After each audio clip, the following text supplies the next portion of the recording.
السلام علیکم ورحمۃ اللہ وبرکاتہ۔ بسم اللہ الرحمن الرحیم۔ رسول علیہ السلام کی شفاعت حاصل کریں۔ صحیح بخاری حدیث نمبر 614۔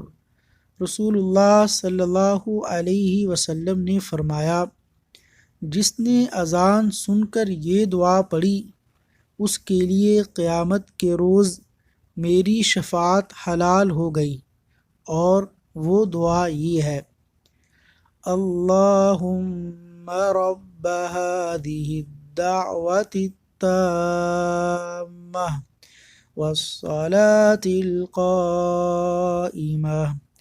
آت محمدا الوسيلة والفضيلة وابعثه مقاما محمودا الذي وعدته۔